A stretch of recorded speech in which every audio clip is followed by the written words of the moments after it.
There is a quiet truth that few dare to face: a neglected child doesn't need shouts or beatings to carry wounds that last a lifetime.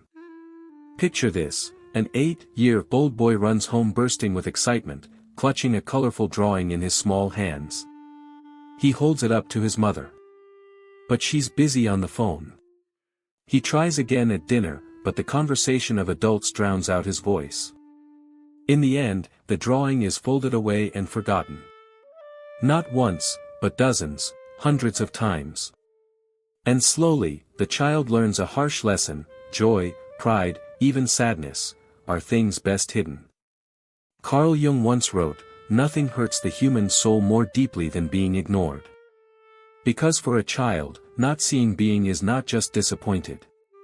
It feels like a fracture in the very foundation of who they are.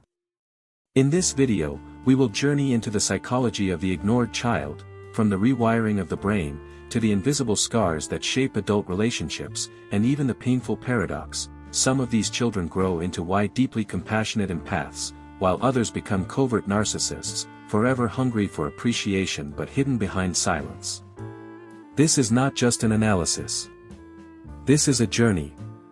A journey to realize that childhood silence can echo across a lifetime, but within that silence also lies the power to heal, not just for one person, but for an entire generation. 1. The silent wound, growing up invisible. Have you ever noticed how silence can sometimes feel louder than words? For a child, silence is not empty, it is a message. And the message is: you don't matter enough to be seen. Imagine a little girl in a crowded living room. She doesn't scream or throw tantrums. She simply tugs at her father's sleeve, waiting for his eyes to meet hers. But his gaze never comes. The conversation continues, laughter fills the air, yet she remains invisible. To everyone else, nothing unusual is happening. But inside her, something profound is breaking. Carl Jung once wrote that the soul suffers most not from cruelty, but from indifference. A child who is unseen learns that their very existence is negotiable, that love is conditional, and attention must be earned. This is not the dramatic wound of abuse, where the scars are visible. It is subtler, quieter, but in many ways more insidious. It's the silent wound of invisibility. Psychologists call this emotional neglect. Unlike physical neglect, you cannot point to a bruise or a broken bone.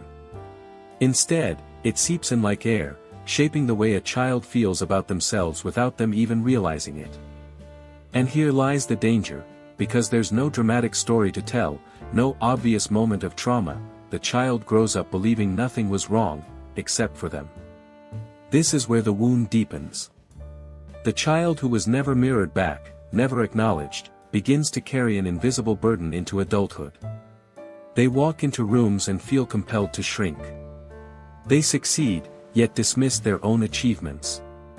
They love, but secretly wonder if they are too much.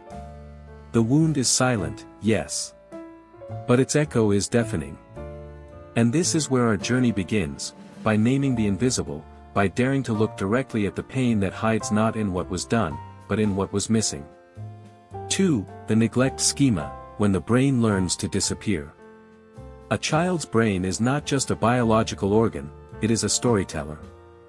Every moment of connection or rejection becomes part of the story it tells about who that child is and what they can expect from the world. And when neglect repeats itself, the brain begins to write a dangerous script: I will not be seen. My needs are a burden. To survive, I must disappear. Developmental psychology calls this an internalized neglect schema. It's not a conscious decision. It's wiring.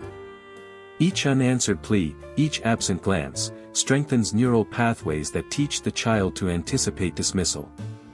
Over time, the brain learns that silence is the norm and invisibility is safer than risk.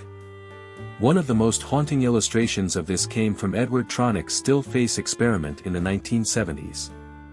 In the experiment, a mother engages warmly with her infant, smiling, mirroring, responding. The baby beams with joy. Then, suddenly, the mother turns her face to stone, offering no response. Within seconds, the child shifts from delight to distress, squirming, reaching, even screaming for recognition. When nothing comes, the baby eventually collapses into withdrawal. This is neglect in real time, the nervous system moving from hope to panic, and finally to resignation. Neuroscience confirms what we see in that simple but devastating experiment. Repeated neglect floods the child's body with cortisol, the stress hormone. High cortisol over long periods doesn't just make a child anxious, it literally reshapes the brain. The amygdala, which governs fear, becomes hyperactive. The hippocampus, essential for memory and learning, can shrink. The prefrontal cortex, which regulates emotions, struggles to develop properly. But here's the part that makes this wound so deceptive. From the outside, a neglected child may look calm, even easy. Teachers may call them quiet. Parents may say, "She never asks for much." What they don't see is the invisible war inside, a nervous system trained not to hope, not to demand, but to vanish. Carl Jung wrote in his personal journals about moments when he felt cut off from his own mother, describing a sense of emptiness so profound that it threatened to swallow his young identity. This is the same emptiness children of neglect carry, a void that whispers, "You are safer unseen." And so the neglect schema takes root. What begins as a survival strategy in childhood becomes a haunting pattern in adulthood, the person who silences themselves before anyone else can, who abandons their needs before others have a chance to ignore them. This is not weakness.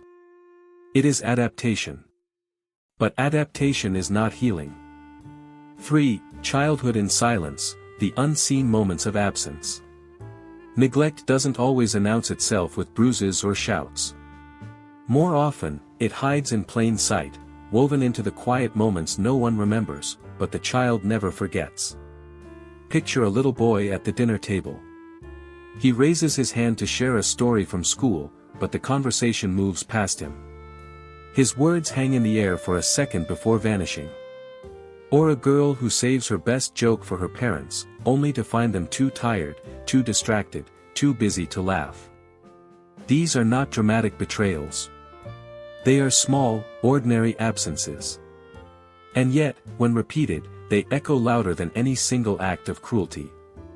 History shows us this isn't new. During the industrial age, countless children grew up with parents who weren't home, fathers consumed by endless factory shifts, mothers burdened by survival. In today's world, the factory has been replaced by glowing screens. A parent's eyes fixed on a phone can leave a child just as unseen as those who once sat waiting by a cold hearth. The context has changed, but the wound remains the same, the absence of presence. Carl Jung once observed that, the child is only real when mirrored by another. Without that reflection, the child drifts in a fog, uncertain of where they end and the world begins. They may laugh, but no one laughs back. They may cry, but no one notices. Slowly, the child learns that their inner world is not worth sharing, that it is safer to retreat into silence.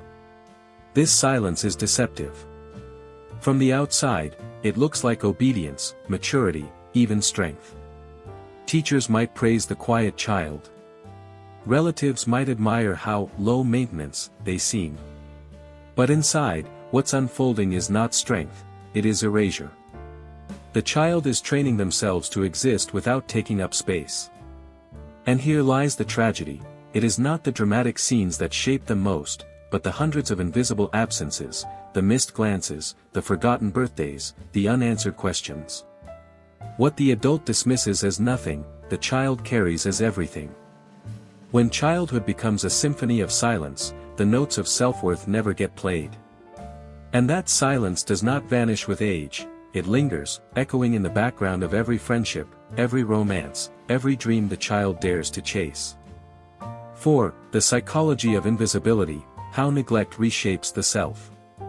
For a child, being ignored is not simply a moment of disappointment, it is an earthquake in the foundation of identity. To grow, a child needs more than food and shelter. They need reflection. They need to see their emotions mirrored back in the eyes of someone who says, "I see you. You matter." John Bowlby, the father of attachment theory, argued that secure attachment is built when caregivers consistently acknowledge and respond to a child's needs. That acknowledgement becomes the blueprint for trust. But what happens when the blueprint is broken, when the response is silence, when the mirror is missing? The child begins to form a dangerous belief: maybe I don't deserve love. Maybe I'm not important. These thoughts do not stay in childhood, they become the architecture of the self. Carl Jung, in his reflections on early life, described feeling distant from his own mother, a detachment that left him with what he called a profound uncertainty of being. This is the essence of psychological invisibility. When a child is not acknowledged, they don't just feel neglected in the moment, they begin to question their very existence. Am I real, if no one reflects me back? Modern neuroscience confirms what Jung intuited a century ago. When a child's bids for connection are met with silence, the brain doesn't interpret it as neutrality, it interprets it as danger. Cortisol surges. The nervous system learns to expect rejection. Over time, this creates a baseline of anxiety, an identity built not on safety but on hypervigilance. And so, the invisible child grows into the invisible adult. They walk into a room and instinctively shrink, as if apologizing for taking up space. They enter relationships always second-guessing: am I too much? Or am I not enough? They achieve success, but the celebration dies inside them, because somewhere in the back of their mind a voice whispers, no one is watching. It doesn't matter. This is the hidden tragedy: invisibility reshapes not just behavior, but being. The child adapts to survive, but the cost is profound: the erasure of self. And yet, even here, in the quiet ruins of neglect, there is a paradoxical gift: the hyper-awareness, the sensitivity, the deep capacity to read others. But as we will see, what begins as survival can cut two ways, leading either to profound empathy, or to a wounded hunger for recognition that never ends. 5. The adult struggles, carrying silence into relationships. Childhood silence does not simply vanish when the child grows older. It follows them, quietly, persistently, into the very heart of adulthood. And it shows itself most painfully in relationships, where intimacy requires exactly what neglect once denied: the courage to be seen. Imagine a young woman sitting across from her partner at dinner. She wants to share a story about her day, but the words get stuck. A familiar thought rises: they won't really care. So she smiles instead, nods, and listens to him. From the outside, she looks attentive and generous.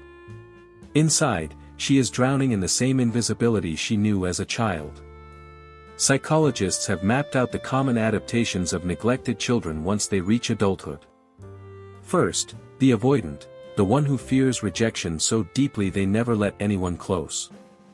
They appear independent, but inside, it is isolation disguised as strength. Second, the people pleaser, the one who bends themselves into whatever shape others need, terrified that saying no will cost them love. Their life becomes an endless performance of sacrifice. Third, the perfectionist, the high achiever who believes recognition must be earned through flawless effort. Yet no matter how high they climb, the applause never feels like enough. Fourth, the apathetic, the one who has stopped trying altogether, carrying a quiet belief that nothing they do will ever matter. Fifth, the covert narcissist.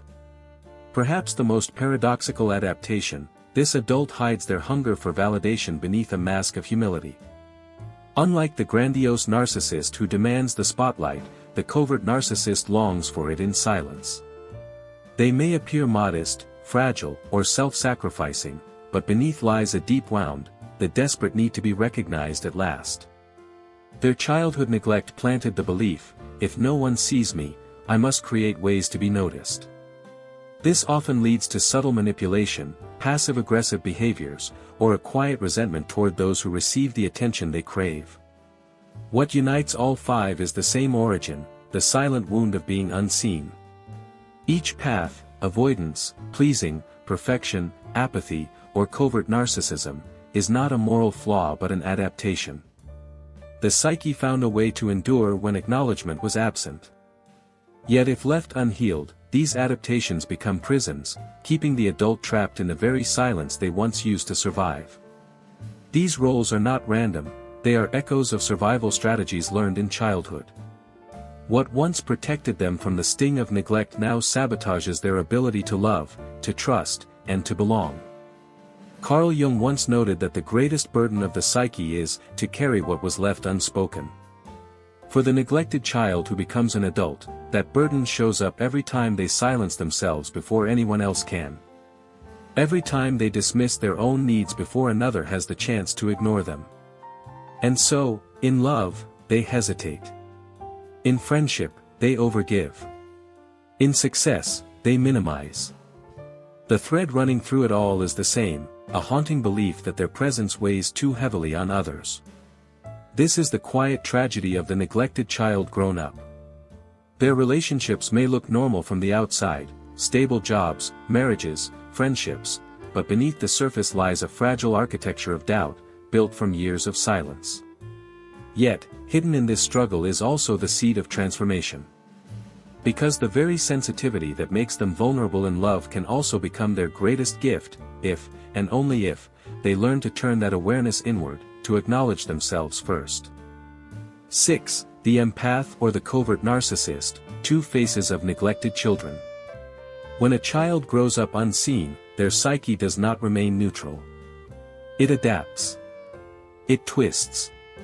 It stretches in opposite directions, two very different identities born from the same soil of neglect. Some become empaths, carrying an almost supernatural ability to feel the pain of others. Others become covert narcissists, hiding a desperate hunger for validation beneath a mask of humility. Both are children of silence. Both are responses to the same wound. The empath emerges from hyper-awareness. As a child, they learned survival meant reading every shift in a parent's tone, every flicker of emotion in a caregiver's face. To stay safe, they had to sense when it was safe to speak, or when silence was the only option. Over years, this vigilance sharpened into a gift, an uncanny ability to feel what others feel. As adults, empaths often become the friend who listens deeply, the partner who intuits pain before it is spoken. But this gift comes at a cost. They tune in to everyone else while tuning out themselves. Their compassion, born of neglect, can become a burden of self-erasure. The covert narcissist, on the other hand, carries the same root wound but chooses another path. Instead of feeling too much for others, they ache for others to feel for them. Their childhood neglect plants a seed of emptiness, no one ever saw me. In adulthood, they construct elaborate strategies to be noticed, appearing modest, self-sacrificing, or even fragile, while secretly craving recognition. Unlike the grandiose narcissist who demands the spotlight, the covert narcissist hungers for it in silence, hoping others will sense their suffering and finally validate their worth. Carl Jung's writings give us a haunting frame for this paradox. He observed that what the child represses in pain often returns in distorted form in adulthood. The unloved child may grow into the adult who either over-identifies with the pain of others, or hides their own longing behind a mask of false humility. And here lies the tragic irony, both the empath and the covert narcissist are built from the same architecture of neglect. One becomes the healer, forever rescuing others while forgetting themselves. The other becomes the hidden claimant, forever staging small dramas to elicit the care they missed. It is not weakness, nor moral failing, it is adaptation. The psyche does what it must to survive an environment where visibility was denied. But survival strategies, if left unexamined, can harden into prisons. Recognizing this dual possibility is essential. Because within every neglected child lies both seeds, the capacity for profound empathy, and the temptation toward hidden narcissism. Which seed grows depends not only on the neglect itself, but on what happens next, whether healing interrupts the cycle, or whether the silence deepens into a lifelong hunger. 7. The science of long-term damage, what research reveals. The scars of neglect are not only emotional, they are biological. Modern science confirms what neglected children have always felt: silence changes the brain. A 2019 study published in the Journal of Child Psychology and Psychiatry found that adults who experienced emotional neglect as children reported chronic loneliness, even when surrounded by friends, family, or partners. Loneliness was not the absence of people, but the echo of a nervous system wired to expect disconnection. Neuroscience deepens the picture. Prolonged neglect keeps a child's body flooded with cortisol, the stress hormone. Over time, this overactivation reshapes the architecture of the brain. The amygdala grows hyperreactive, leaving the person more vulnerable to fear and anxiety. The prefrontal cortex, the seat of regulation and decision-making, struggles to fully mature. The result is a nervous system tuned not for trust, but for survival. Harvard Center on the Developing Child has shown that consistent acknowledgement strengthens neural pathways linked to resilience, while neglect weakens them, leaving adults more susceptible to depression, anxiety, and difficulty forming intimacy. And yet, because these wounds are invisible, they are often dismissed. A neglected child doesn't show broken bones. They show hesitation, withdrawal, an emptiness that science now tells us is as real and measurable as any physical injury. The data is clear: neglect is not a soft form of harm. It is a silent force that rewires the mind, leaving echoes that last decades. 8. Therapy and the difficulty of speaking up. For many adults who grew up neglected, the hardest part of healing is not confronting what was done to them, it is confronting what was missing. How do you put words to an absence? How do you explain silence? Therapists often hear clients begin with phrases like, "Nothing really bad happened to me," or "My childhood was fine." And yet, as the conversation unfolds, tears rise when they recall the unanswered questions, the birthdays forgotten, the evenings when no one noticed their presence. These are not dramatic memories, but they are devastating ones. Carl Jung once observed that what remains unspoken in the family becomes destiny for the child. In therapy, the neglected adult often struggles with exactly that, a lifetime of unspoken wounds.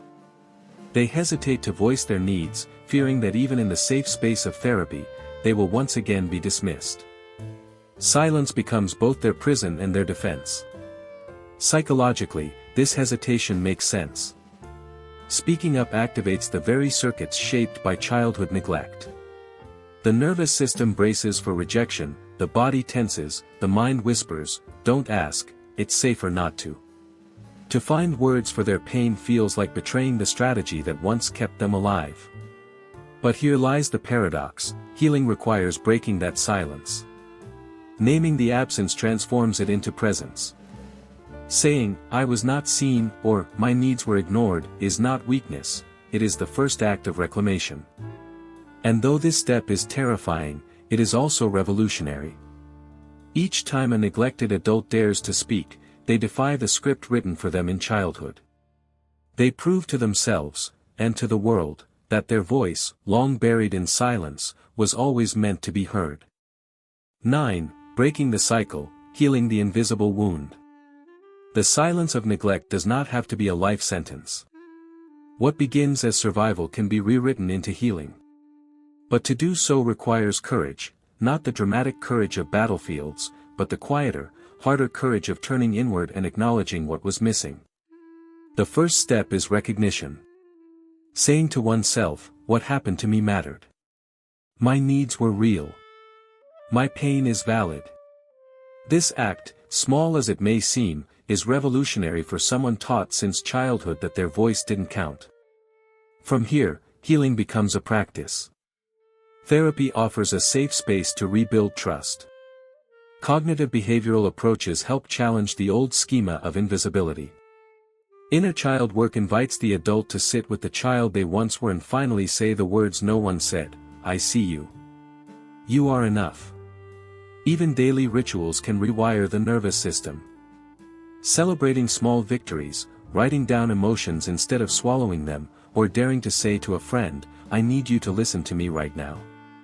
Each of these moments becomes a drop of water against the stone of silence, carving new pathways of safety in the brain.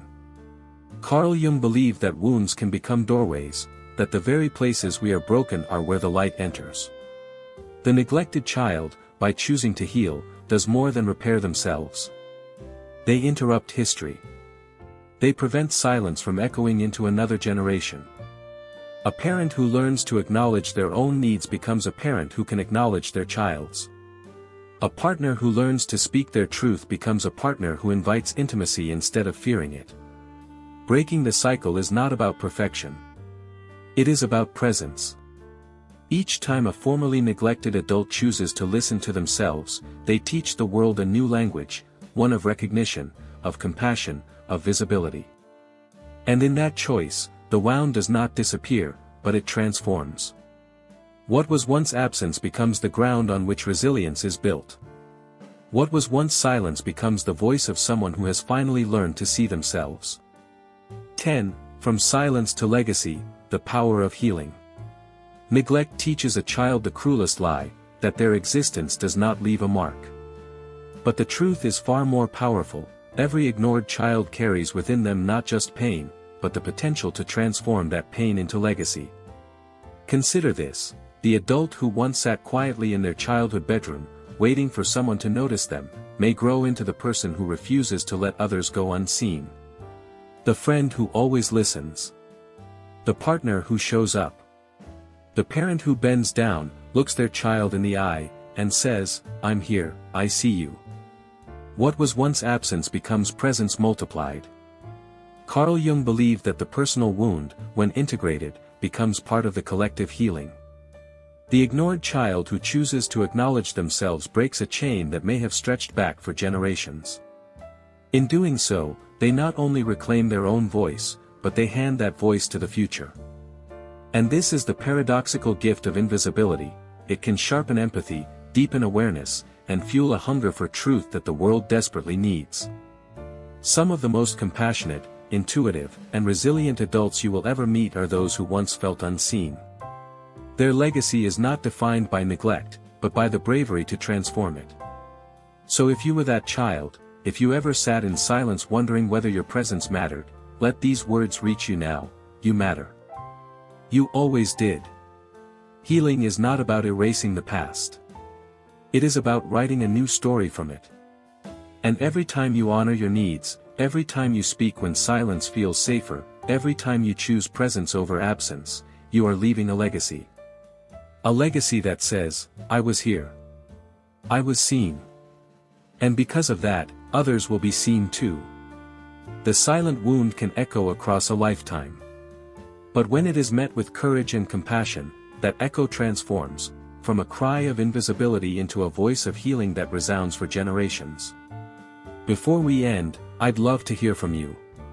Have you ever felt unseen as a child, or carried that silence into adulthood? Share your story in the comments below. You never know who might feel less alone because of your words.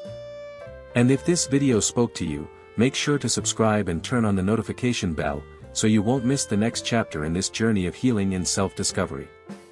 Thank you for being here, for giving your time, and for daring to look into the depths of your own story.